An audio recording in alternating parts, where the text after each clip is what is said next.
When your baby screams at bedtime, arching their back, fighting you with everything they have, you feel like you're failing. You've tried everything. You're exhausted, and your baby seems more awake than ever. So, you think they're not tired enough yet?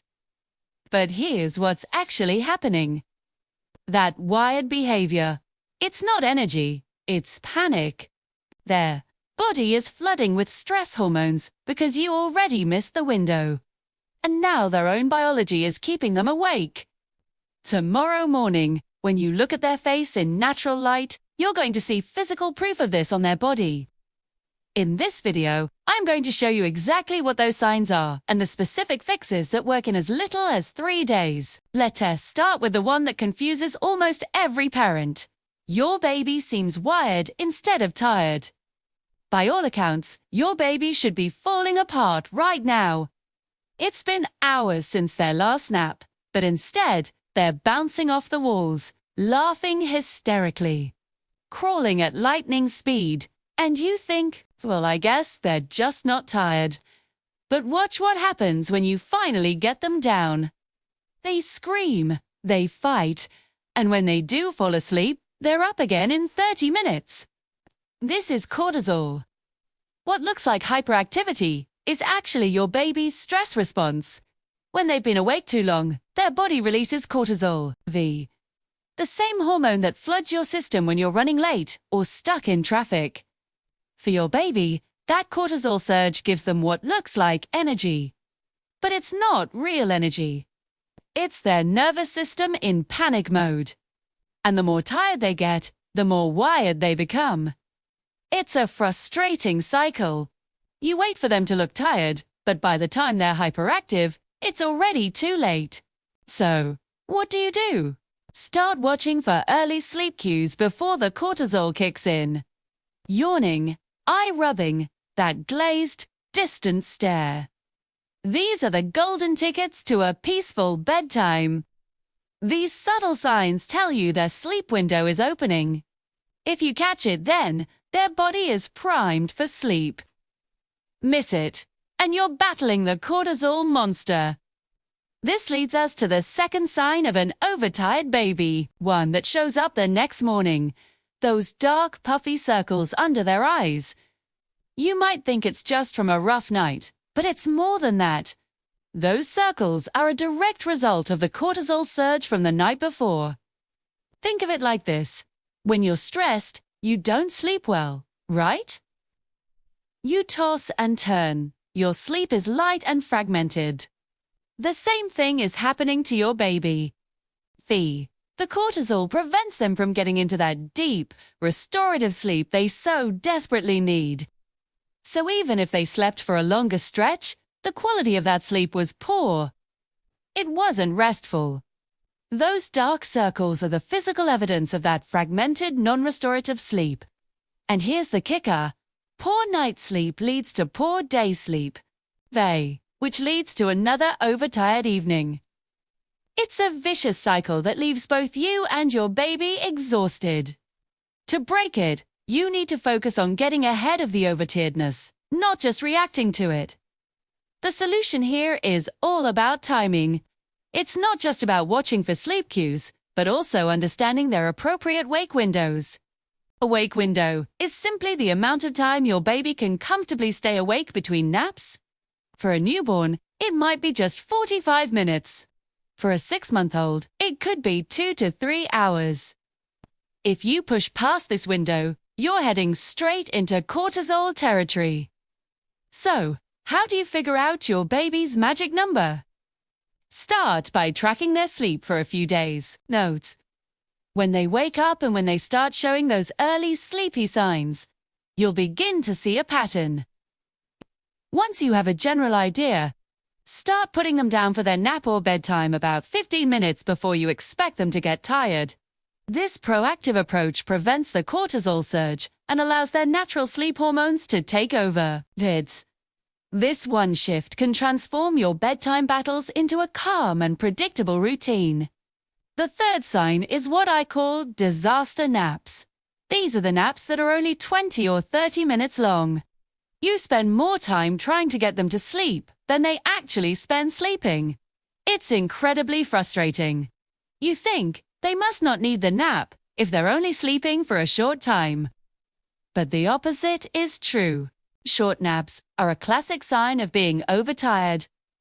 Here's why.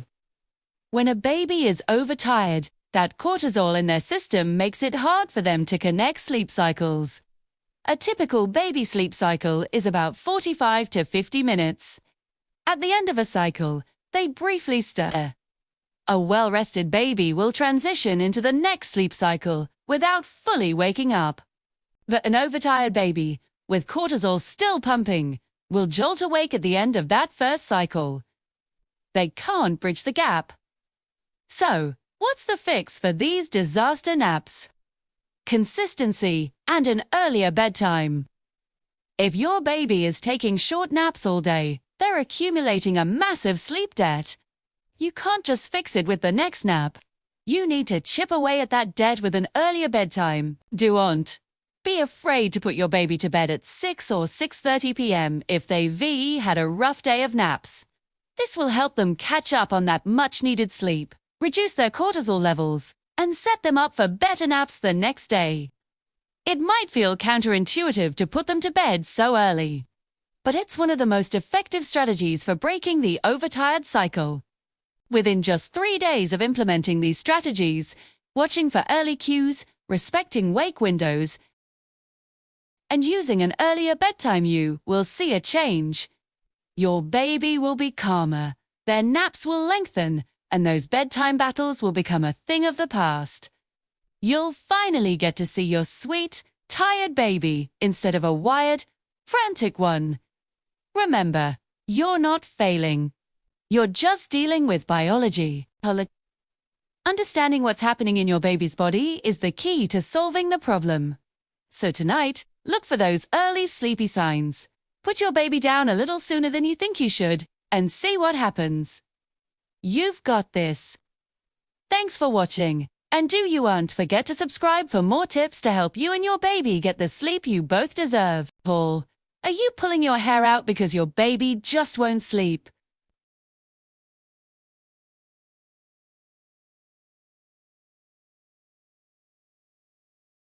Starting right now. Let's dive into the 3 biggest signs of an overtired baby that you might be missing. First up, the classic frantic jerky movements. Their little arms and legs are flailing, they're arching their back, and they have this wide-eyed, almost panicked look. It's often mistaken for colic or just general fussiness, but this is your baby's SOS signal.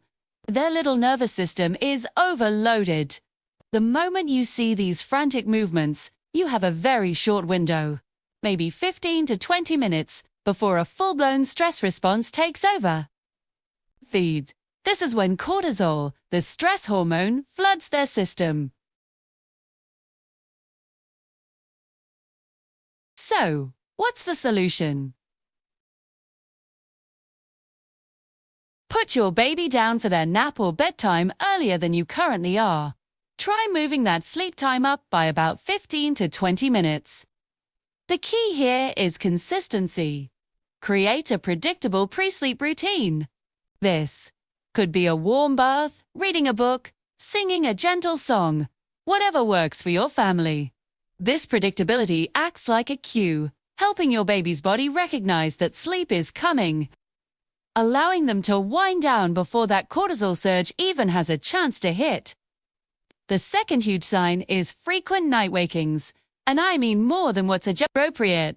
Now, I can hear you thinking, well, babies, wake up! That's just what they do. And you're absolutely right, to a point. Newborns wake up often to eat, and that's completely normal. 4-month-olds often go through a sleep regression, also normal. Even older babies might wake once or twice for a feed or comfort. But we're talking about a pattern that goes beyond that. For example, a 6-month-old waking up every 45 minutes, a 10-month-old who is up 6 times a night, or a toddler who can't sleep for more than 2 hours at a stretch. That isn't just what babies do. That's a clear sign of chronic overtiredness and sleep deprivation for both of you. This leads us to our third sign.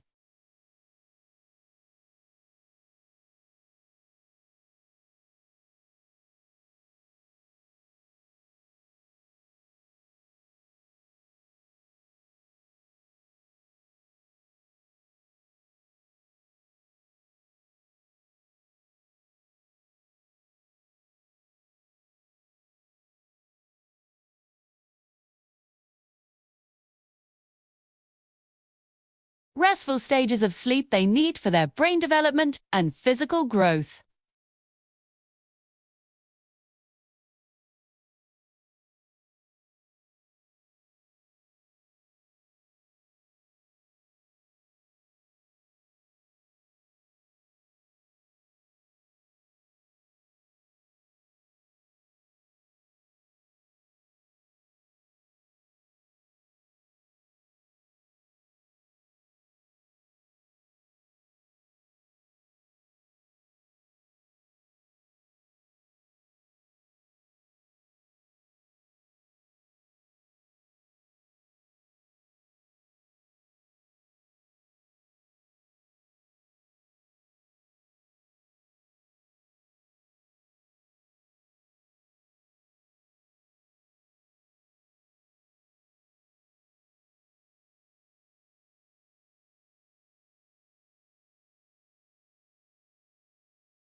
They can trigger more frequent wakings when your baby transitions between sleep cycles and realizes you're really not there. By addressing wake windows and sleep associations, you can break the overtired cycle. Getting your baby to sleep well is a journey, not a race. Be patient with yourself and your little one.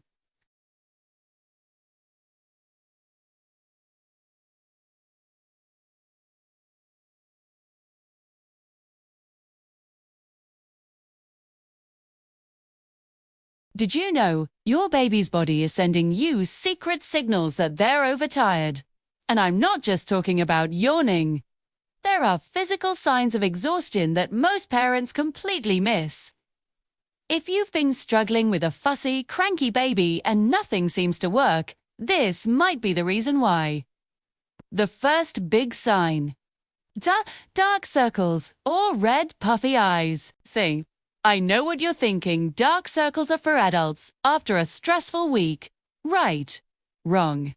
Babies get them too. Go ahead. Pull up a recent photo of your baby right now. I'm serious. Grab your phone. Look closely at their eyes, preferably in natural light. Do you see a faint shadow underneath? A little bit of a purple or gray tint that isn't just a cute baby feature. It's one of the most common, yet overlooked, signs of chronic sleep deprivation.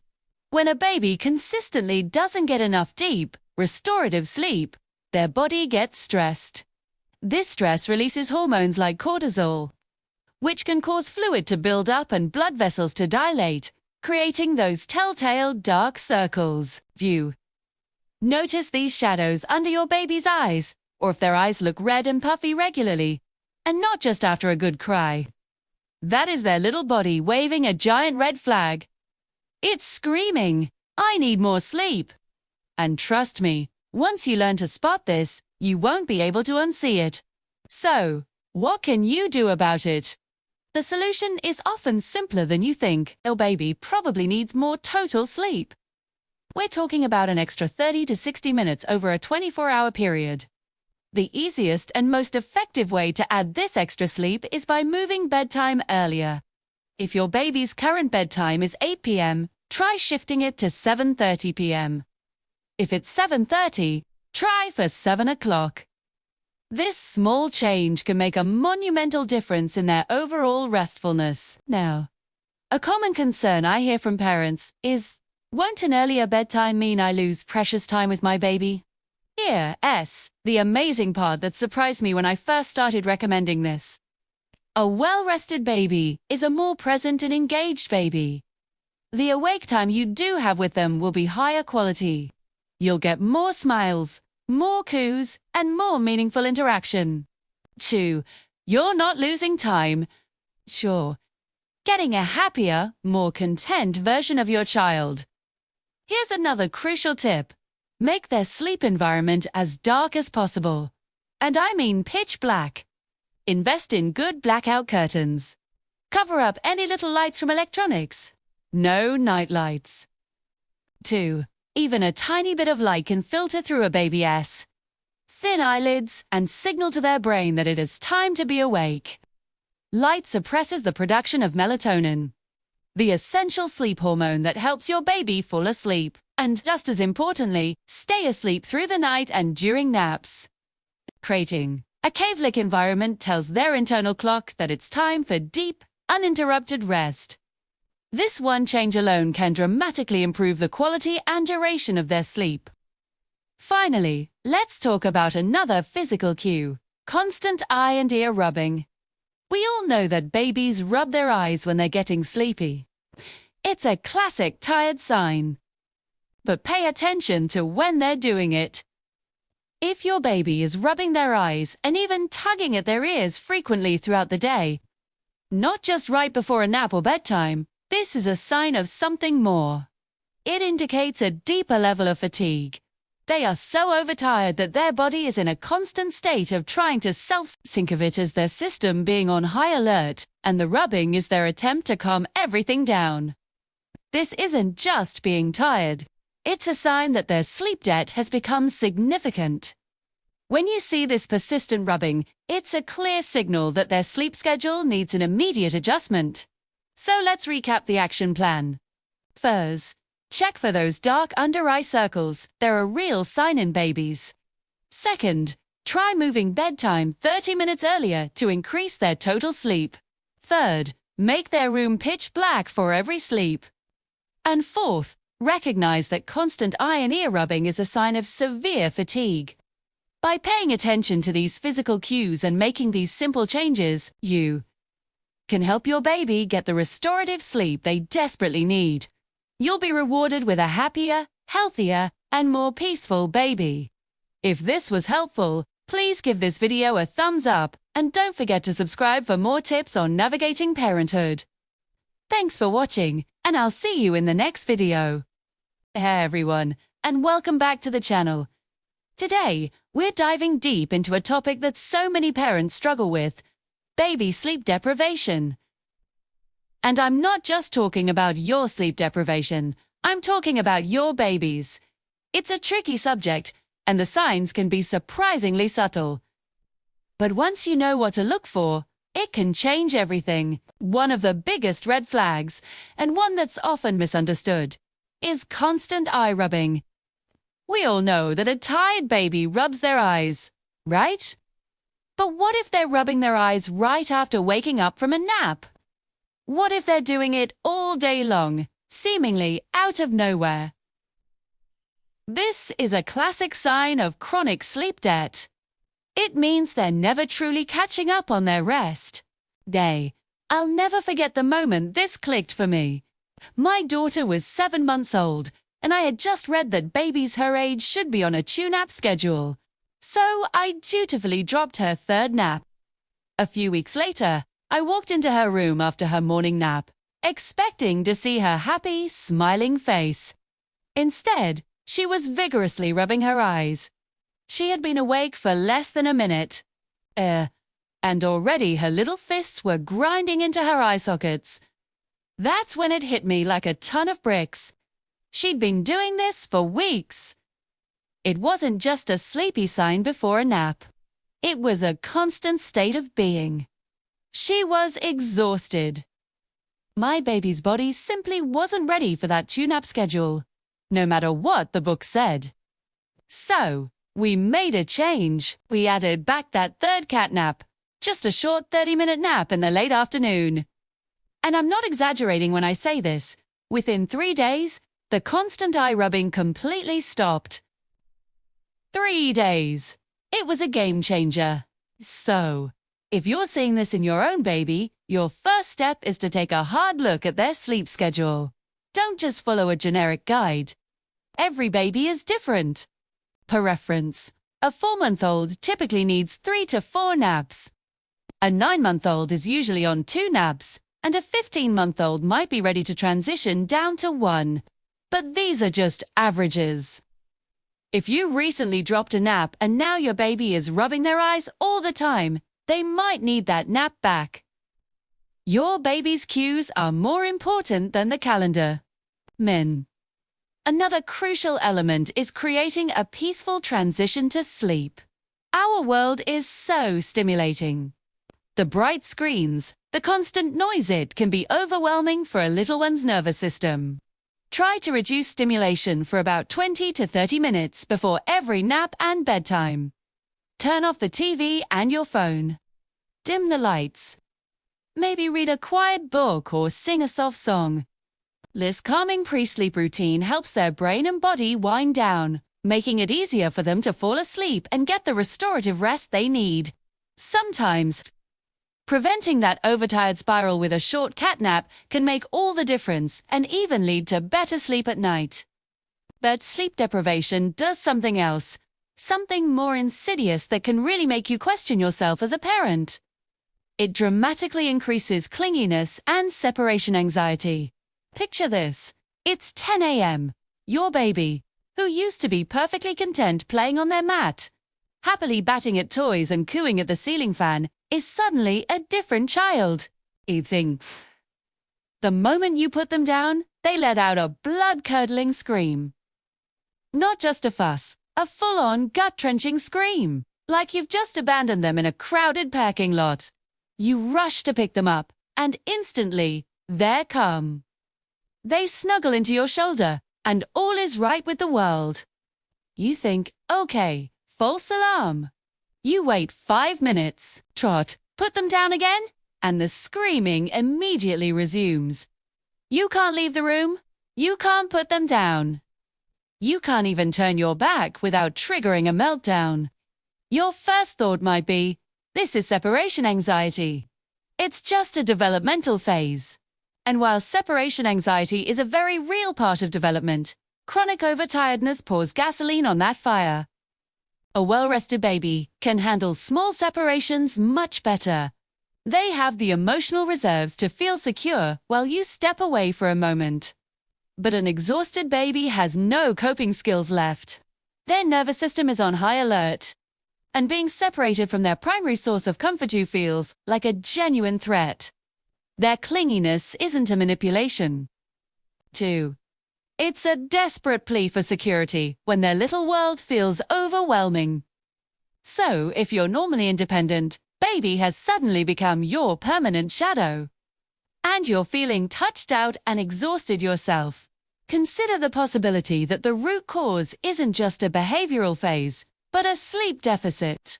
Addressing their need for more rest can not only make them happier and less anxious, but it can also give you back those small, precious moments of freedom to fold the laundry, make a coffee, or just breathe. It's about giving them the foundation of rest they need to feel safe and secure in their world and in themselves. Thanks so much for watching today. If this resonated with you, please give this video a thumbs up and subscribe for more tips on navigating parenthood. See you in the next one. Here's your baby suddenly super clingy, refusing to let you out of their sight for even a second. You might think it's separation anxiety, and you're partly right. Separation anxiety is a totally normal developmental stage. But here's the secret that most parents miss, and it could change everything for you. Sleep deprivation makes that clinginess 1,000 times worse. Let's dive into the science, because it's fascinating. Sleep is how babies process their emotions and regulate their nervous systems. It's like their nightly reset button. When they don't get enough quality sleep, their ability to handle big feelings, like the anxiety of you leaving the room, just completely falls apart. Honestly, think about yourself when you're exhausted. Small problems feel huge. You're more irritable, maybe you even tear up more easily. Your patience is just gone. Well, babies are exactly the same, but they can't say, "Hey, I'm just really tired." Instead, they cling to you like their life depends on it. They scream, they cry, and they refuse to be put down. In my work with families, I see this all the time. Parents come to me convinced they have a severe separation anxiety problem on their hands. But when we dig deeper, we almost always find the real issue is chronic exhaustion. The moment we fix the sleep, the change is incredible. The constant crying stops, the baby is happier, and the parents finally get a moment to breathe. It's like getting their life back. So, how do you start? Prioritize sleep above all else. Make restorative sleep the #1 goal. You'll be amazed at how much the clinginess improves when your baby is finally well rested. Once your baby is getting better sleep, you can start working on the separation part. Begin with very short periods of independent play. I'm talking 5 minutes, while you're still in the same room, fed. Let them play in a safe space while you sit on the couch and read a book or fold laundry nearby. The goal is for them to feel secure without being physically attached to you. As they get comfortable, you can gradually increase the time and eventually step out of the room for a minute or two. It's all about small, successful steps. And if your baby is old enough, usually around 4 to 6 months, this might be a good time to explore gentle sleep training methods. The goal of sleep training isn't to make your baby cry, it's to give them the skills to fall asleep independently. When they know how to soothe themselves to sleep, they're not just relying on you. 2. This builds their confidence and reduces their anxiety around sleep and separation. It's a skill that will serve them and you for years to come. So, how can you tell if you're dealing with exhaustion versus a pure developmental phase? There's one massive clue. Watch what happens during feeds. Is your baby having trouble feeding or constantly falling asleep while eating? This is a huge red flag and it creates a vicious cycle. Here's how it works. Your baby is so overtired, they can't stay awake for a full feeding. They'll latch on, suck for a minute or two, and then drift off. You gently put them down, thinking, great, they're full and sleeping. But they aren't full. They only had a little snack. So, an hour later, they wake up, and now they're hungry again. You feed them. They're still tired, so they fall asleep after another few minutes. And the cycle repeats, all day and all night. This pattern is a trap. Your baby never gets a full, satisfying meal, and they never get that deep. Restorative sleep, their brain and body desperately need. They're just stuck in this exhausting loop of snack feeding and catnapping. It's frustrating for you, and it's exhausting for them. If your baby is consistently falling asleep mid-feed, especially if they're older than a few newborn weeks, it's almost certain that sleep deprivation is the real culprit. Addressing the root cause, the lack of sleep, 2, is the key to breaking the cycle and getting both of you the rest you need. Thank you so much for watching. I hope this helps you understand your baby's world a little better. If you found this useful, please hit that like button and subscribe for more tips. See you in the next video. Hey everyone, let's talk about something I see all the time, the Feed-to-Sleep Association. Now, I want to be super clear. If nursing or bottle feeding your baby to sleep works for your family, and everyone is getting the rest they need, please, keep doing it. There is nothing wrong with it. But if you're feeling trapped in this endless cycle of constant wake-ups, where your baby is only taking small, incomplete feeds and nobody is getting any real sleep, then it might be time for a change. Separating feeding from sleep can make a massive difference for you and your little one. So, what actually works? First, you need to make sure your baby is awake enough to take a full, proper feed. If they start getting drowsy and drifting off mid-chew, you've got to wake them up a bit. A great trick is to change their diaper right in the middle of the feeding. You can also try stripping them down to just their diaper so they rear a little cooler and less cozy. Gently rubbing their feet or their back can also help keep them alert enough to finish their meal. The next big piece of the puzzle is timing. This is crucial. Instead of feeding your baby right before they go down for a nap or for the night, try feeding them after they wake up. This simple shift does two amazing things. 1. It starts to break that feed-to-sleep association. Your baby learns they don't need to eat to fall asleep. And 2, it ensures they're eating when they're at their most alert and energetic. Which means they'll likely take a bigger, more satisfying feed. This leads to a happier baby with a fuller tummy, which often means longer stretches of sleep later on. Now, I want you to think about some of the signs you might be seeing in your baby. Are they often wired and overtired at the same time? Do they have little dark circles under their eyes? Are they extra clingy, needing to be held constantly? Are they waking up frequently throughout the night? All of these things, the wired behavior, the dark circles, the clinginess, the night wakings, they aren't separate issues. They all feed into one big catastrophic cycle. 2. And this cycle shows up most dramatically in the one place where you probably spend the most time fighting and feeling frustrated. Naps. I bet I can describe what's happening in your house right now. You're dealing with short, disaster naps. Those naps that are only 30 to 45 minutes long, or sometimes even less. It goes like this. Your baby finally goes down for a nap. You manage to tiptoe out of the room. You sit down, maybe pour a cup of coffee, and you take a single deep breath. And then, what feels like seconds later, but is probably about 30 minutes, you hear it. The crying. Your baby is awake. They are clearly still tired, probably rubbing their eyes and yawning, but for some reason, they just cannot go back to sleep. You go in and try everything.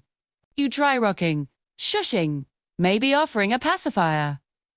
You might even try feeding them again, but nothing works. So, you give up. You get them up, and about 90 minutes later, you try the whole routine again. And what happens? The exact same thing. Another 30-minute nap, followed by a crying, tired baby. After weeks, or even months of this, you just accept it. You adapt your entire life to this pattern. You learn to function in 30-minute intervals. You shower in 5 minutes, eat standing up, and forget what it feels like to sit down and relax. But here's the part that truly breaks my heart. Those 30-minute naps aren't just stealing your sanity and your time. Jeds, they are literally preventing your baby's brain from doing its most important work.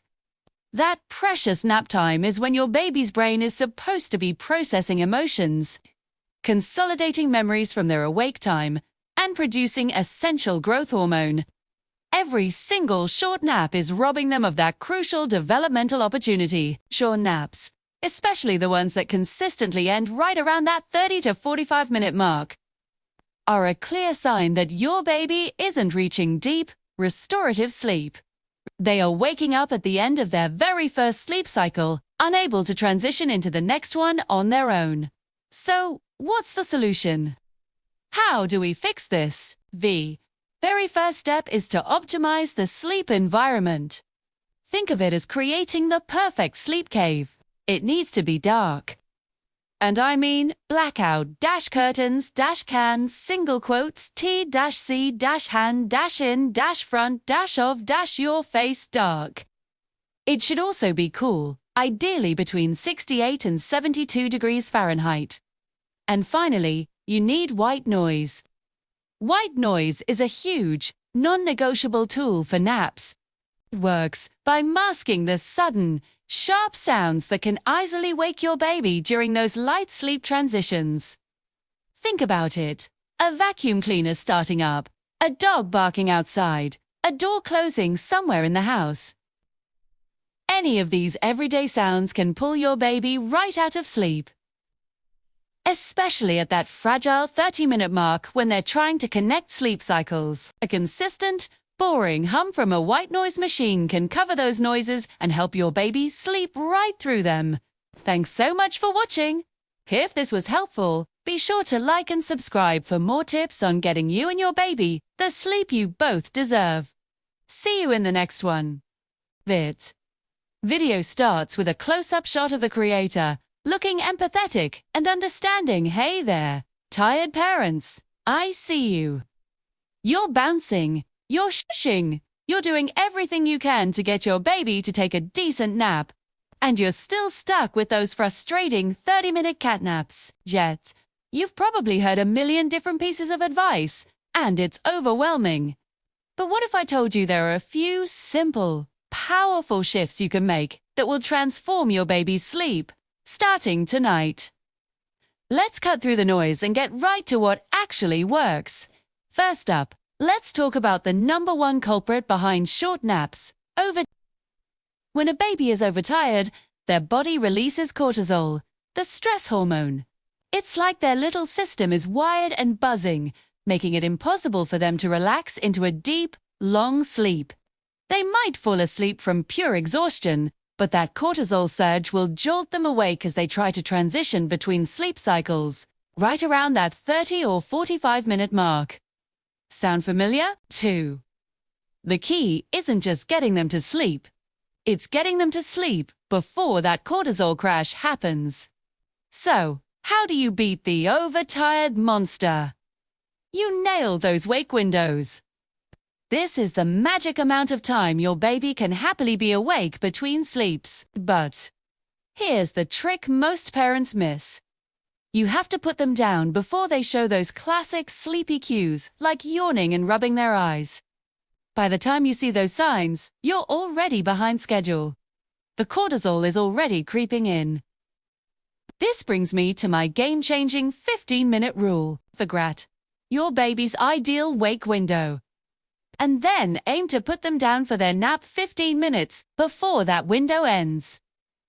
For example, if your baby's wake window is 90 minutes, start your wind-down routine around the 60-minute mark and have them in their crib by 75 minutes. This gives them a buffer to settle themselves into sleep at that perfect moment of just tired enough, not too wired and not too awake. This single adjustment can be the difference between a 30-minute nap and a 90-minute one. Now, what if your baby wakes up from that short nap and they're grumpy? You know they need more sleep. Hey, this is where you can try a little gentle nap training. Instead of rushing in, the second you hear them stir, give them a few minutes. Set a timer for 5 to 10 minutes.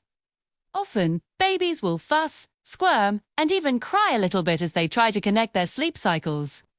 By giving them that space, you're giving them the opportunity to learn how to fall back asleep on their own. It's a crucial skill for longer, more restorative naps. You're not ignoring them. You're empowering them. Okay, I know your head is probably spinning. You're looking at your baby right now, seeing all the signs, and thinking, where do I even start with all this? I want you to take a deep breath. We're not going to try to fix everything at once. We're going to be strategic. Here is your action plan, starting tonight. Not next week, not when you have more energy. Tonight. First, you need to become a sleep detective. For the next 48 hours, track everything. I mean everything. When they sleep, how long they sleep, where they sleep, how they fell asleep, and what happened when they woke up. Use a notebook, your phone's notes app, whatever is easiest. You cannot fix a problem that you can't see clearly. This data is going to be your roadmap. Second, while you're tracking, I want you to make one huge change. Tonight, move your baby's bedtime 30 minutes earlier. I know what you're thinking. But they won't be tired, or they'll just wake up earlier in the morning. Trust me on this. Do it anyway. Aurelia, bedtime is the single most powerful tool you have to combat that cumulative overtiredness. It lowers cortisol, which leads to better quality night's sleep. And that foundation makes everything else, including naps, start to fall into place. And third, let's stack the deck in your favor with an unbeatable sleep environment and routine. Make that room as dark as a cave. I'm talking blackout curtains. Bring in a white noise machine and keep it running continuously for all sleep. And create a simple, consistent bedtime routine. Something like bath, pajamas, feed, book, a little song, and then into the crib. The same predictable order every single night. This signals to your baby's brain that it's time to wind down and prepare for sleep. You can do this. I know you're exhausted, but making these focused changes can bring relief so much faster than you think. Start tracking, move that bedtime up, and create that perfect sleep space. You are giving your baby and yourself the incredible gift of sleep. If this was helpful, please give this video a like and hit that subscribe button for more simple, effective sleep tips that will help your whole family thrive. Thanks for watching, and I'll see you in the next video. Hey everyone! So you've noticed the signs of an overtired baby. The crankiness, the short naps, that weird hyper-energy right when you want them to be winding down. You're not alone, and it's a super common struggle. But what do you actually do about it? Well, today we're breaking down the practical steps you can take. Starting tonight, to help your little one get the rest they desperately need. And trust me, it's not about some complicated, rigid sleep training method. It's about understanding your baby's biology and working with it, not against it. First things first, let's talk about the single most powerful tool you have: an earlier bedtime. I know, it sounds counterintuitive. If they're so tired, won't they just pass out whenever? Nope, overtired babies have a harder time falling asleep and staying asleep. Their bodies are flooded with cortisol, the stress hormone, which acts like a shot of adrenaline. So, if your baby's current bedtime is 8 p.m., I want you to try moving it to 7:30 p.m. Just a 30-minute shift. For some babies, even a 15-minute change can be a game. The goal is to get them into their crib before that second wind of cortisol kicks in. This isn't about a specific magic number on the clock. It's about watching your baby's unique sleep cues. The moment you see that first yawn, that first eye rub, or that stare into space, that's your cue. The window is open. Your mission is to get them into bed before it slams shut. Now, let's get into the nitty-gritty. How do you track this? Grab a notebook or use an app. For the next few days, I want you to be a sleep detective.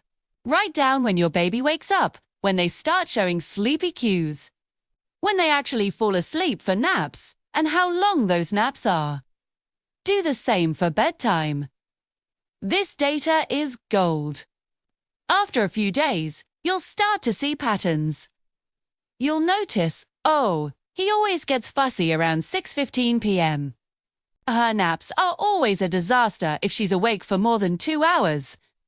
This log will help you pinpoint your baby's ideal wake windows, the amount of time they can comfortably stay awake between sleeps. And once you know those wake windows, you can anticipate their needs and start the bedtime routine before they even get close to being overtired. So you've moved bedtime earlier. What's next? 2. Need to create a super predictable, calming bedtime routine. This isn't just about a bath and a story. This is about creating powerful sleep cues. These multiply the impact of that earlier bedtime. They signal to your baby's body that sleep is coming, and they make it easier for sleep to stick. Your routine doesn't have to be long or complicated. 15 to 20 minutes is perfect.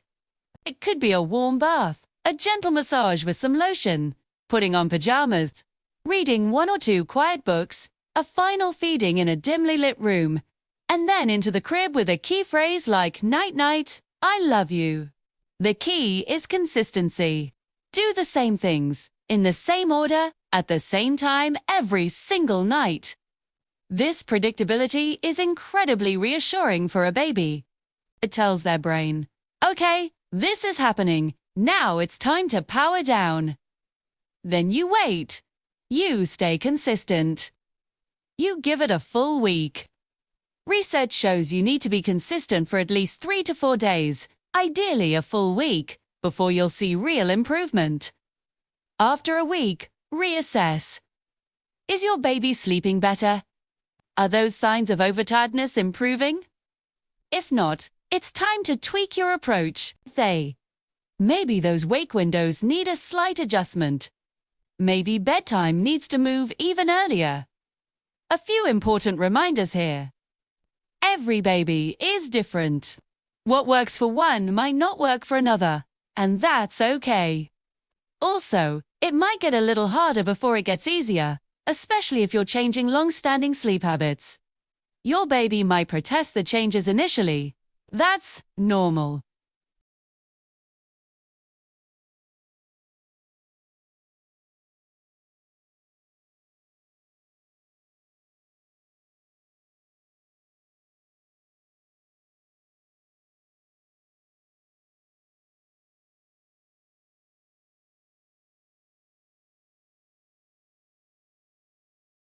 So, tomorrow morning when your baby wakes up, I want you to do something. Look at their face in natural light.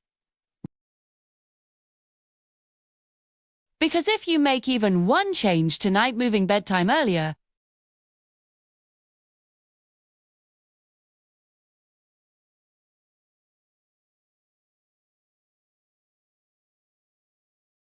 the frantic eye rubbing will slow down, and that wired, almost frantic energy before bed. It'll soften into actual, peaceful tiredness. And you'll have this amazing realization. Your baby wasn't fighting sleep. They were fighting exhaustion. Now, I'm curious. Which sign of overtiredness did you suddenly recognize in your baby while watching this? Was it the wired hyperactivity? The dark circles you just thought were normal? Those disaster naps? Let me know in the comments below. We're all in this together. Thanks for watching, and don't forget to subscribe for more real-world baby tips. When your baby screams at bedtime, arching their back, fighting you with everything they have, it's easy to feel like you're failing. You've tried everything, you're exhausted, and your baby seems more awake than ever. So, you think, maybe they're just not tired enough yet. But what if I told you that's the exact opposite of what's happening? That wired behavior, that frantic energy. It's not energy at all, it's panic. Their little body is flooding with stress hormones because you've already missed their ideal sleep window. And now, their own biology is literally fighting sleep, keeping them awake. It's a cruel trick our bodies play on us, and it happens to babies, too. And you know what's wild? Tomorrow morning, when you look at their face in the natural light, you're going to see the physical proof of this stress right on their body.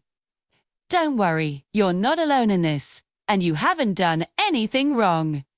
In the next few minutes, I'm going to show you exactly what those physical signs are, so you can spot them a mile away. More importantly, I'll give you specific, easy-to-implement fixes that can start working in as little as 3 days. We're going to break this cycle together. Let's start with the one that confuses almost every single parent. Your baby seeming wired instead of tired. Picture this. It's the end of the day. It's been hours since their last nap. Logically, your baby should be falling apart, getting sleepy and cuddly. But instead, they're bouncing off the walls, laughing hysterically, or crawling at lightning speed. And you think to yourself, Well, I guess they're just not tired. Maybe we'll play a little longer. But then, watch what happens when you finally do try to put them down. They scream. They fight the swaddle or the sleep sack. And even when they finally do crash, they're often up again in just 30 or 45 minutes. Does any of this sound familiar? This, my friends, is cortisol. What looks like a sudden burst of happy energy or hyperactivity is actually your baby S. Stress response kicking into high gear. When a baby has been awake for too long, their body goes into a fight or flight mode to cope. It releases cortisol, the very same hormone that floods your system when you're rerunning late for a big meeting or stuck in agonizing traffic. It's a survival hormone designed to keep you alert and awake in stressful situations. For your baby, being overtired is a stressful situation. Their brain is telling them they need to sleep, but their body is pumping out a chemical that says, "Stay awake." Danger. It's a confusing and exhausting battle for them and for you. So, how do we get ahead of this cortisol rush? 2. The key is to start recognizing the early tired cues, long before the frantic, wired behavior starts. These are much more subtle. Think of them as whispers from your baby, telling you they're ready for sleep. This could be a little glazed-over look in their eyes, a slight redness around their eyebrows, or a tiny yawn that you might almost miss. They might become less engaged with their toys, or start rubbing their ears or eyes. The moment you see these subtle signs, that's your cue. That's the golden window. That's when you want to swoop in and start your wind-down routine. Now, let's talk about the next big sign of an overtired baby. One that shows up after the struggle is over. Early morning wake-ups. If your baby is consistently waking for the day at 4:30 or 5 a.m., no matter what time you put them to bed, it's a huge red flag for overtiredness. You'd think putting them to bed later would help them sleep in later, but it almost always backfires. That lingering cortisol from bedtime can disrupt their sleep cycles all night long, causing them to pop awake in those early morning hours when their sleep is naturally lighter. The solution here is counterintuitive. You need to move bedtime earlier, not later. Even 15 to 20 minutes can make a world of difference. It helps them fall asleep before that cortisol surge, leading to more restorative sleep and, eventually, a more reasonable wake-up time. And finally, the third major clue is short, junk naps. Is your baby a serial 30-minute napper? They wake up crying and seeming even more tired than before they went to sleep. This happens because they so overtired going into the nap that they can't connect their sleep cycles. They wake up after one short cycle, still full of cortisol and still exhausted. To fix this, you need to watch those wake windows like a hawk. Wake window is simply the amount of time your baby can happily handle being awake between sleeps. For a newborn, it might only be 60 minutes. For a 6-month-old, it could be closer to 2.5 hours. By putting them down for a nap before they hit their limit, you give them a fighting chance to take a long, restorative nap instead of a short, frustrating one. I know this is a lot of information, and it can feel overwhelming. So, I want to hear from you. Have you experienced that wired but tired phase? What did it look like for your baby? Drop a comment below and tell me your story, because I read every single one. Your experience might be the one thing that helps another exhausted parent realize they are not alone in this struggle. And here's the most important thing I want you to remember. Small changes can make a big difference. You do not have to overhaul your entire life overnight.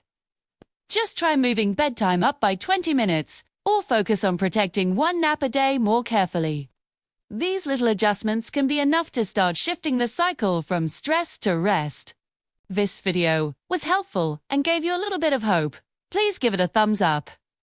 It truly helps other exhausted parents find this information when they need it most. Thanks for watching, and I'll see you in the next video. Ever wonder why your baby gets a sudden burst of energy right when they should be winding down. It feels like they're fighting sleep with all their might, right? Well, here's a little secret. That's not real energy. It's actually their body's stress response kicking in. For your baby, being overtired triggers a surge of cortisol, the stress hormone. This gives them what looks like a second wind, but it's really their nervous system in panic mode. And the more tired they get, the more wired and agitated they become. It's a frustrating cycle for everyone. So, what can you do to break this cycle? The key is to catch them before the cortisol tsunami hits. You need to become a detective of their early sleep cues.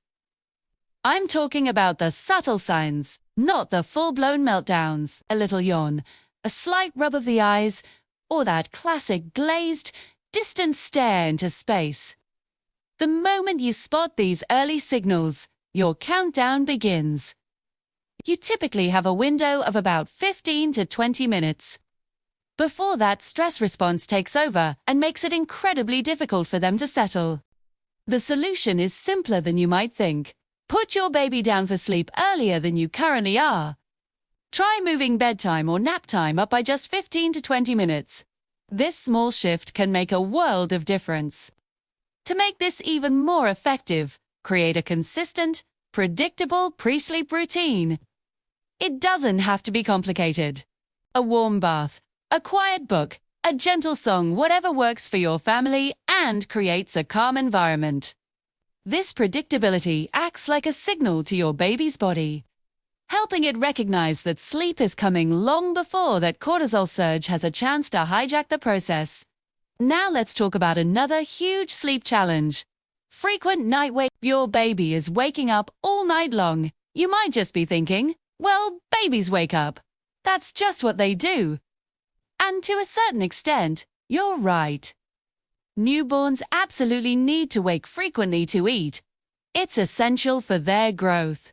4-month-olds often go through a notorious sleep regression, and that's a normal developmental phase. Even older, babies might wake once or twice a night for a feed or comfort. That's all within the realm of normal.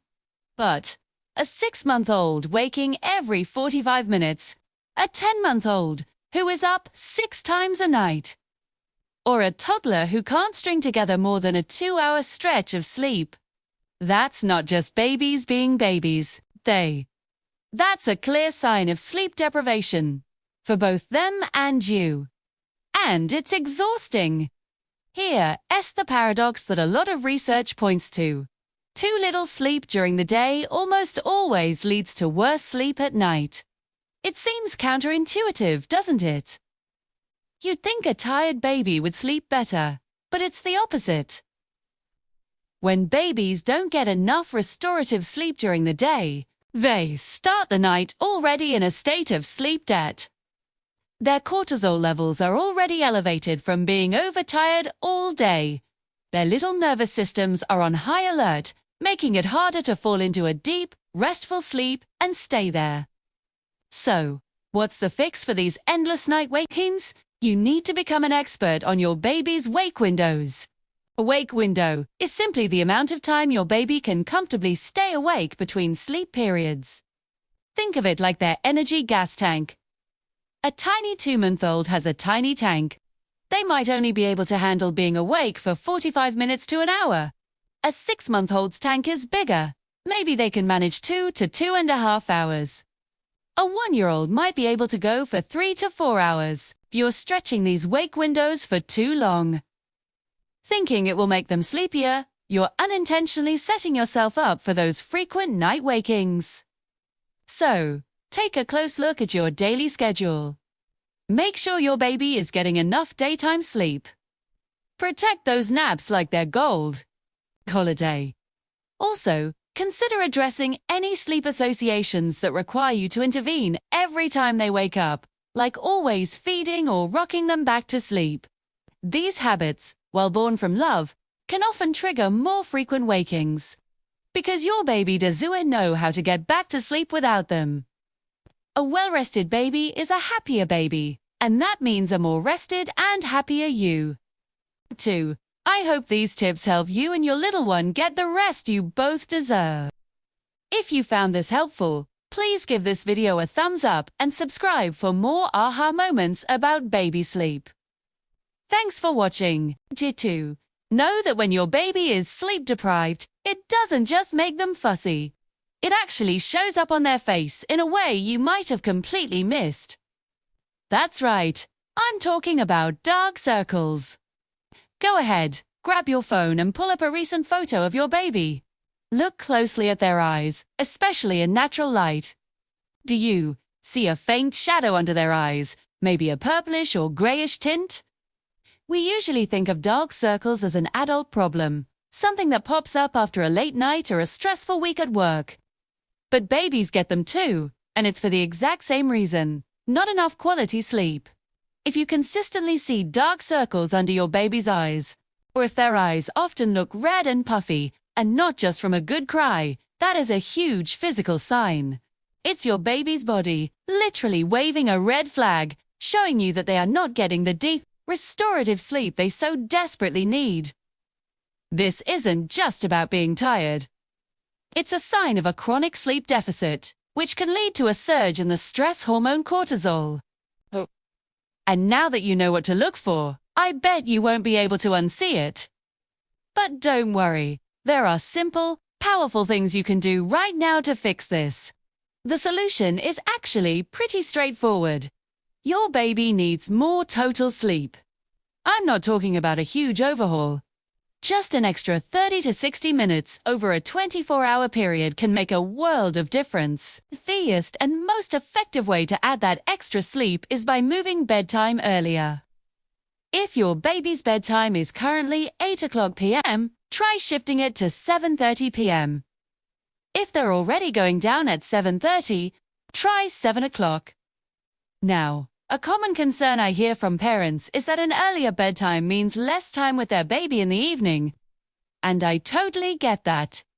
But here's what surprised me when I started implementing this with families: a well-rested baby who gets that high quality, restorative sleep is actually more present, more engaged, and happier during their awake time. You're not losing precious moments with them. You're getting a more joyful, interactive version of your little one. You're trading fussy, tired evening hours for bright, happy morning smiles. Another game changer is to make their sleep environment as dark as possible. And I mean cave dark. Invest in some real blackout curtains. Cover up any little lights from electronics. Get rid of the nightlight. Even a small amount of light can suppress the production of melatonin, which is the key hormone that helps your baby not only fall asleep, but also stay asleep through those crucial sleep cycles. A dark room signals to your baby's brain that it's time for deep rest. Now, let us talk about another major sign of fatigue that often gets misinterpreted: constantly rubbing their eyes and ears. Of course, all babies rub their eyes when they're getting sleepy right before a nap. But what I'm talking about is frequent rubbing throughout the day, even when they've just woken up. If you notice your baby is rubbing their eyes mid-morning, during playtime, or right after waking from what you thought was a good nap, that's a signal of severe chronic fatigue. Means they never fully recover during their sleep periods. I'll never forget the morning I finally saw this clearly with my own daughter. She was about 7 months old, and I went into her room after her morning nap, expecting to see her happy and smiling in her crib. Instead, the first thing she did when she saw me was start rubbing her eyes hard. It was a huge light bulb moment for me. She wasn't rested at all. Her body was still screaming for more sleep. These signs, the dark circles and the constant rubbing, they're not just quirks. They are your baby's way of communicating a deep need. By paying attention to these physical cues, you can finally start solving the root of the problem and help your whole family get the rest you deserve. Thanks so much for watching. If you found this helpful, please give this video a thumbs up and subscribe for more tips on navigating baby sleep. See you in the next one. Have you ever watched your baby and just felt like something was off? I had one of those moments. My daughter, just 7 months old, was rubbing her eyes. She'd literally been awake for 30 seconds, and her tiny fists were already digging in. Then it clicked. She'd been doing this for weeks, all day long. Right after waking up, in the middle of playtime, constantly.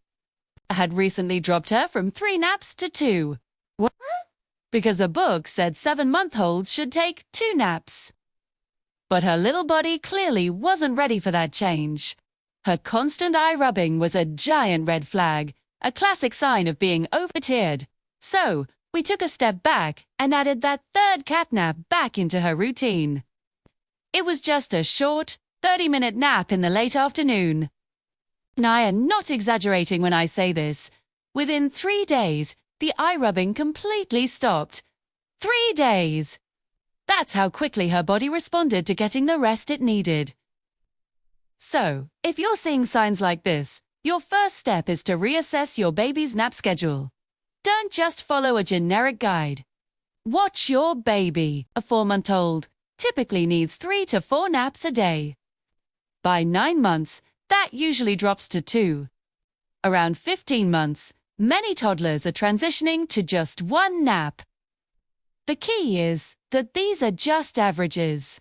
If you've recently dropped a nap and your baby has been a mess ever since, they might just need a back for you. Reducing stimulation before sleep times. This is so important. Turn off the TV, dim the lights, maybe read a book or sing a quiet song. Creating a calm, quiet environment for 20 to 30 minutes before a nap. Or bedtime signals to their brain that it has time to rest. And here's a thought that might seem counterintuitive. Your baby might actually need an additional nap. I know, you're trying to get them to sleep longer at night, so adding more daytime sleep feels wrong. But sometimes, adding a short cat nap, even just 20 or 30 minutes, can be a prevents them from tipping over into that overtired spiral, which, ironically, often leads to worse nighttime sleep. Think of it as a bridge to get them to bedtime without becoming a wreck. It can make all the difference between a peaceful evening and a meltdown marathon. Sleep deprivation is tricky, and it can do something even more insidious, something that can make you feel like you're completely failing as a parent. It massively increases clinginess and separation anxiety. Picture this. It's 10 a.m., and your baby, who used to play so happily on their playmat, batting at toys, and cooing at the ceiling fan, has changed. You used to be able to fold some laundry, make a coffee, maybe even just breathe for a second. But now, the second you put them down, they scream. I'm not talking about a little fussing. I mean full-on screaming, like you've just abandoned them in a crowded parking lot. You rush to pick them up, and instantly, they stop. You try again 5 minutes later, and the screaming starts all over again. You can't leave the room. You can't put them down. You can't even turn your back without triggering tears. You might be thinking, oh, this is just separation anxiety. It's a normal phase. Yes, separation anxiety is a real developmental stage. But extreme, inconsolable clinginess is often supercharged by exhaustion. An overtired baby's nervous system is on high alert. They have less emotional resilience. Their world feels overwhelming and scary, so the only place they feel safe is in your arms. They don't have the capacity to cope with even the smallest separation.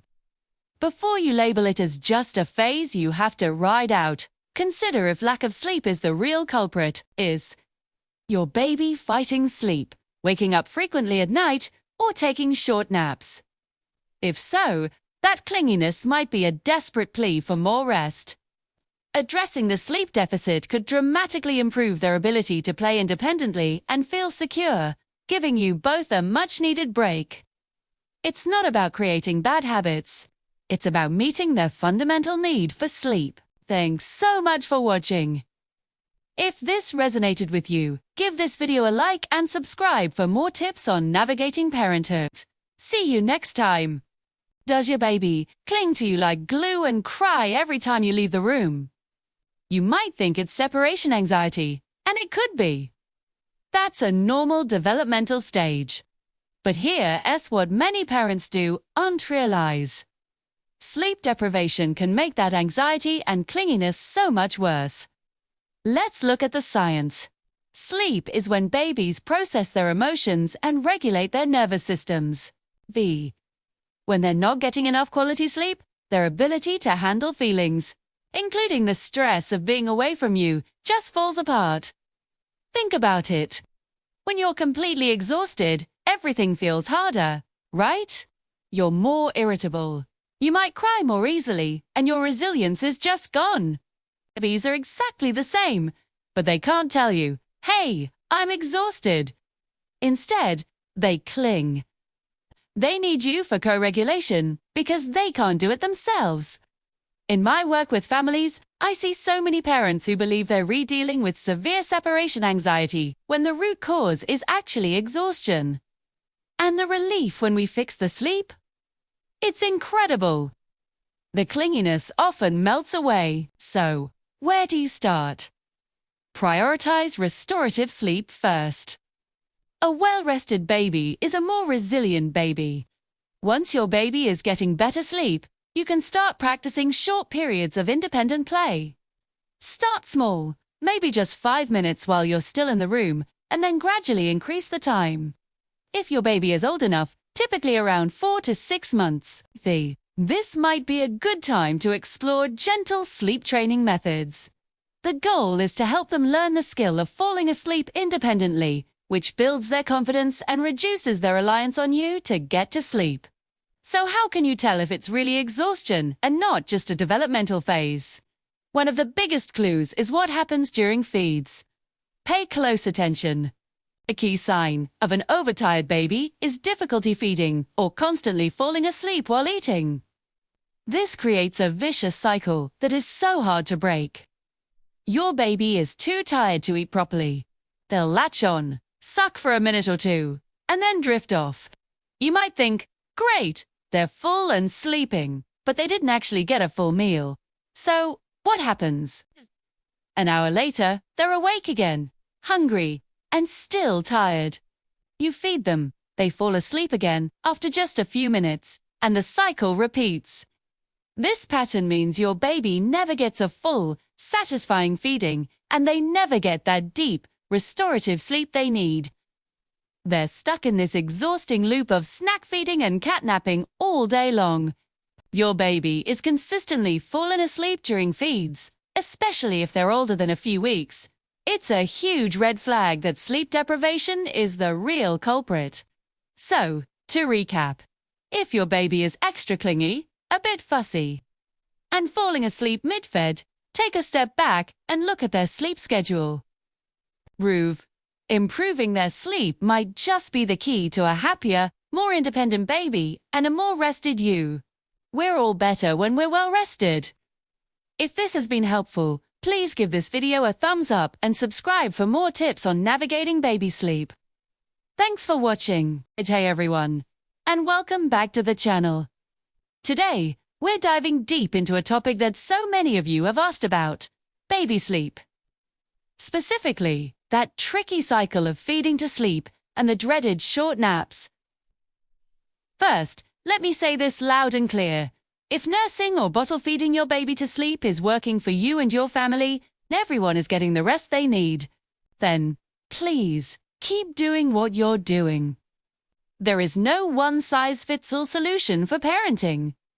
But, if you feel like you're trapped in a frustrating cycle of constant wake-ups, short, incomplete feeds, and a general feeling that nobody in the house is getting any real sleep, then it might be time to think about separating feeding from sleep. This one change can make a massive difference. So, how do we do it? The first step is to make sure your baby is actually awake enough to take a full, proper feed. If they're drowsy and dozing off after just a few sips, they aren't getting the calories they need to stay asleep later. To keep them alert, you can try a few gentle tricks. A mid-feed diaper change can work wonders, too. You could also strip them down to just their diaper so the cooler air keeps them awake. Gently rubbing their feet or their back can also stimulate them just enough to finish their meal. The next key is timing. This is a game changer. Try to feed your baby right after they wake up from a nap, not right before they go down for one. When they've just woken up, they're naturally more alert and ready to eat. This simple shift in your routine starts to break that powerful feed-to-sleep association. They learn that food is for when they're awake and energized, and sleep is a separate activity. Now, let's talk about the signs of an overtired baby. You might see some surprising behaviors. They might seem hyper and wired instead of sleepy. You might notice dark circles under their eyes. They can become extra clingy, not wanting to be put down for a second. And, of course, the frequent night wakings. All of these signs feed into one big, catastrophic cycle. And this cycle rears its ugly head in the one place where you probably spend most of your day fighting a losing battle. Naps. Hey, does this sound familiar? Your baby seems tired, so you put them down for a nap. You tiptoe out of the room, finally sit down, and maybe you even get to take a single, deep breath. And then, 30 minutes later, you hear it. The crying starts. You go in, and they're awake. They're clearly still exhausted, maybe rubbing their eyes, but they just can't seem to fall back asleep. You try rocking, you try shushing, maybe you even try feeding again, but nothing works. So you give up. You get them up, and about 90 minutes later, you try the whole routine again. And what happens? The same thing. A 30-minute nap, and then they're awake and crying. Polar day. After weeks or even months of this pattern, you just start to accept it. You adapt your entire life around these tiny 30-minute intervals. You learn to shower in 5 minutes, eat standing up, and forget about ever finishing a hot cup of coffee.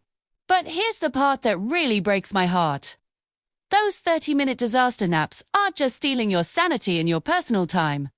They're actually preventing your baby's brain from doing its most important work.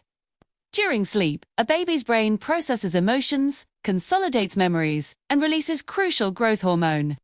Every single one of those short naps is robbing them of vital developmental opportunities. When a nap consistently ends around the 30 to 45-minute mark, it's a huge red flag. 2. It means your baby is likely only completing one sleep cycle and isn't transitioning into the next, deeper stage of sleep. They're missing out on the most restorative, high-quality sleep that they need to grow, learn, and thrive.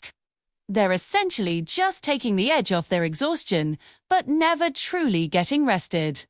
Breaking this cycle is possible. It's about more than just getting longer naps. For you, it's about giving your baby the quality rest their developing brain and body desperately need. In our next video, we'll talk about the concrete strategies you can use to start extending those naps and get everyone in your house the sleep they deserve. Thanks so much for watching today. If this video was helpful, please give it a thumbs up and hit that subscribe button so you don't miss the next one. We'll see you soon. Why do babies wake up after just 30 or 40 minutes? It's because they're waking up at the end of their first sleep cycle, unable to transition into the next one. So, what's the solution? First, let's optimize the sleep environment. It needs to be dark, cool around 68 to 72 degrees and have white noise. Red noise is absolutely huge for naps.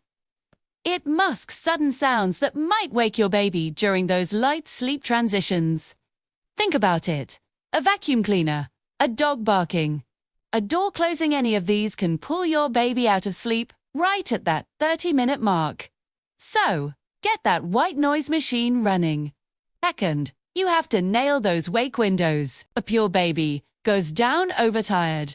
Their body is flooded with cortisol, which acts like a shot of adrenaline. They simply won't be able to transition between sleep cycles. But if they go down at just the right level of tiredness, not too awake longer, naps become possible. Here's my 15-minute rule, and it's a game changer. Put your baby down 15 minutes before you think they're tired. Mo's, parents wait too long. By the time we think our babies are tired enough, that cortisol surge has already started, making sleep much harder. Getting ahead of it is key. Now, if short naps are still persistent, it might be time to consider nap training. This doesn't have to be super intense. It might just mean giving your baby a few minutes after they wake up to see if they can transition back into sleep on their own, rather than rushing in immediately. Start with just 5 minutes. Sometimes, that little bit of space is all they need to learn how to connect those sleep cycles. Okay, so maybe you're looking at your baby right now, you're seeing some of these signs, and you're thinking, where do I even start? It can feel overwhelming. I get it. But here's what you're going to do tonight. Not next week, not when you get around to it. Tonight, first, you need to track for 48 hours. Write down every single sleep. When did it happen? How long was it? And what happened when they woke up? You can't fix what you can't see. Use the Notes app on your phone. Keep a notebook on the counter, whatever works for you.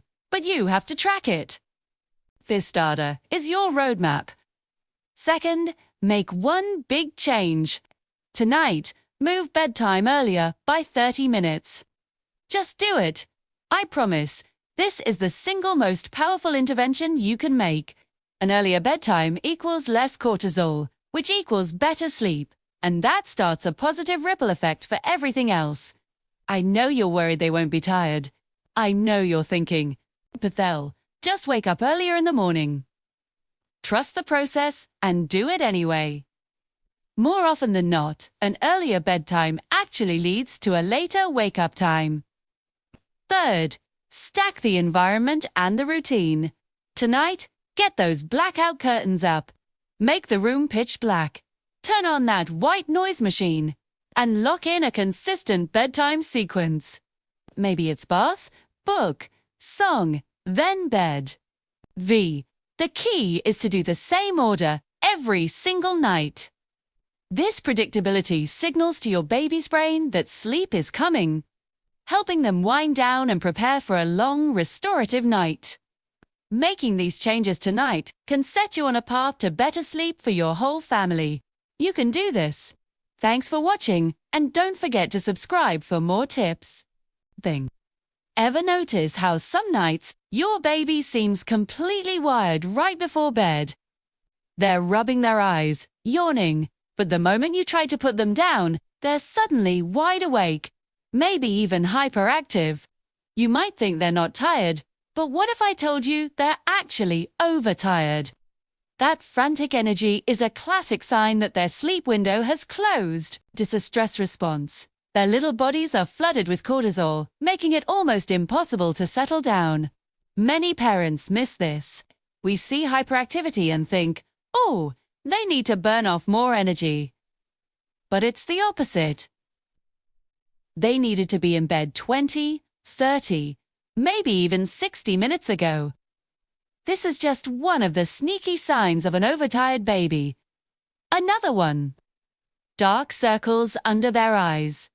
You might think it's just their complexion, but often it's a dead giveaway. They're not getting enough restorative sleep. Look closely tomorrow morning in the natural light. You might be surprised. Then there are the naps. Oh, the naps. Are you dealing with the dreaded 30-minute disaster nap? Your baby wakes up crying, still clearly tired, and just won't go back to sleep. This is often a direct result of being overtired when they went down for the nap in the first place. An overtired baby struggles to connect sleep cycles. So they wake up after one short cycle, and that cortisol is still pumping, making it hard to fall back asleep. It's a vicious cycle. Being overtired leads to short naps, and short naps lead to an even more overtired baby. And it's not just about bedtime or naps. It can affect their whole mood. An overtired baby is often fussier, clumsier, and has more frequent meltdowns during the day. they might seem cranky for no reason. It's because their tolerance for frustration is zero. They're running on empty.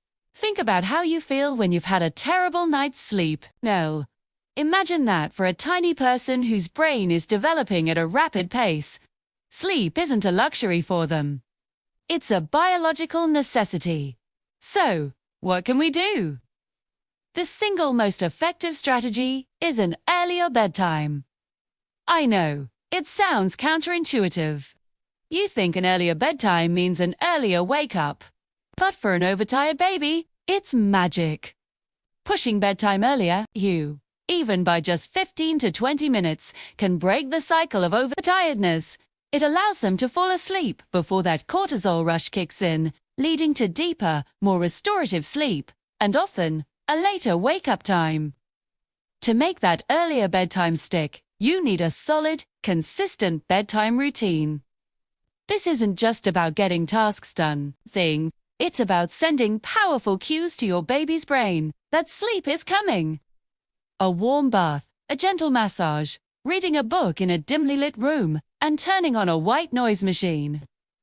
These rituals don't just calm your baby, they build a predictable pathway to sleep.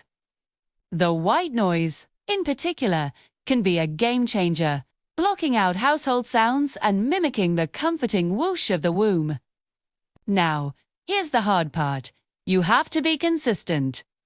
You can't try it for one night and give up. Research shows you need to stick with it for at least 3 to 4 days, but ideally a full week, to see real, lasting change. The first few nights might even be harder. Your baby might protest this new, earlier bedtime. That's normal. They're used to their old schedule. But stick with it. After a week, reassess. Are the dark circles fading? Are the naps getting longer? Is that pre-bedtime hyperactivity softening into genuine sleepiness? Remember, every baby is different. What works for one might need a tweak for another. If things aren't improving after a week, maybe you need to adjust wake windows or move bedtime even a little earlier. And a crucial point. If you've tried everything and your baby still seems excessively sleepy, or if you notice things like snoring or gasping in their sleep, please talk to your pediatrician.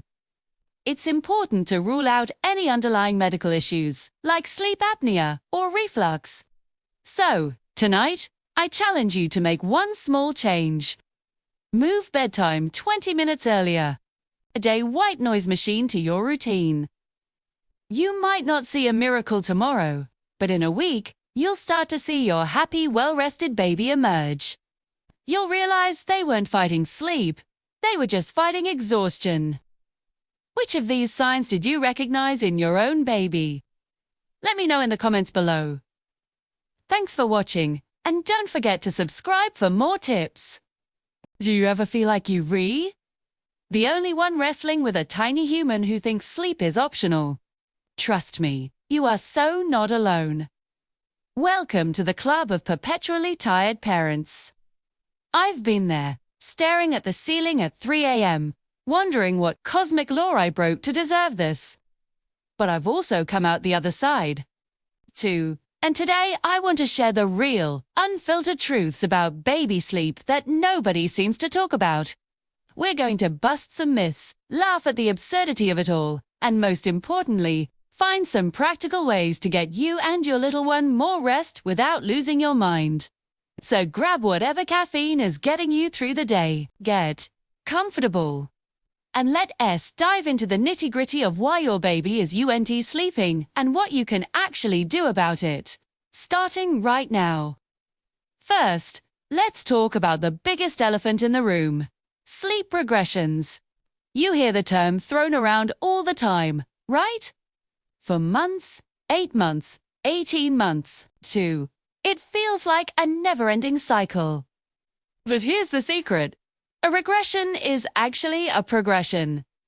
Your baby's brain is exploding with new developments. They're learning to roll over, sit up, understand that you still exist even when you leave the room. That's huge. This cognitive leap makes it harder for them to switch off their busy little brains. So, Instead of seeing it as a step back, try to see it for what it is. A sign of incredible growth. Your baby isn't trying to torture you. They're just too excited about their new skills to sleep. Understanding this shift in perspective can make those rough nights a little more bearable. It's not a problem to be fixed. It's a phase to be supported. Now, let's tackle another common source of stress. Wake windows. Are you constantly clock watching, terrified you'll miss that perfect moment and doom yourself to an overtired baby? While wake windows are a helpful guideline, they are not a strict rulebook written in stone. Every baby is unique. Some can handle longer stretches of awake time, while others need to nap sooner. The key is to stop staring at the clock and start looking at your baby. Are they getting fussy, rubbing their eyes, staring off into space? Those are their sleepy cues, their personal language telling you, hey, I'm ready for a nap. Learning your baby's specific signals is far more effective than following a generic schedule you found online. 2.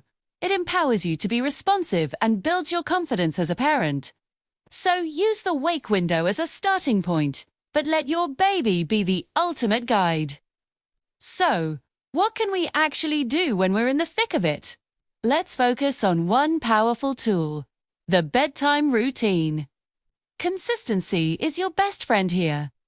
A predictable sequence of events signals to your baby's brain that sleep is coming. It doesn't have to be long or complicated. It could be as simple as a warm bath, putting on pajamas, reading one short book, and a little cuddle with a lullaby. The activities themselves matter less than the repetition. Doing the same calming things in the same order every single night creates a powerful sleep association. It's like a gentle, loving runway to dreamland. Start tonight. Even if bedtime feels chaotic, just introduce 1 or 2 consistent steps. It's a small change that can lay the foundation for much better nights ahead for everyone. This routine becomes a source of security and comfort for your little one in a world that's constantly changing. And what about you, the exhausted parent? Your well-being is not a luxury. It's a necessity. You cannot pour from an empty cup. It's so easy to put all your energy into your baby's needs and completely neglect your own. But running on fumes leads to burnout, and that doesn't help anyone. So, I want you to find one small thing you can do for yourself today. Maybe it's sitting down to drink your coffee while it's still hot, instead of reheating it 3 times. Maybe it's putting on headphones and listening to your favorite song while the baby naps. Maybe it's texting a friend and just saying, "This is hard." Taking these tiny moments to recharge isn't selfish. It's strategic. It helps you be a more patient, present, and loving parent. Your mental health matters immensely. If you're feeling overwhelmed, please talk to someone, a partner, a friend, or a healthcare professional. You deserve support too. I've shared a few ideas, but the real wisdom comes from this amazing community. What has been your biggest sleep challenge, and what's one thing, big or small, that has helped you? Drop a comment and tell me, because I read every single one. And your experience might help another exhausted parent realize they're not alone. Sure, and here's what I want you to remember most. Small changes can make a big difference. You don't have to overhaul everything overnight. Even moving bedtime up by 20 minutes or protecting one nap more carefully can start to shift the cycle. If this video was helpful, give it a thumbs up. It really helps other exhausted parents find this information. I'll see you in the next video.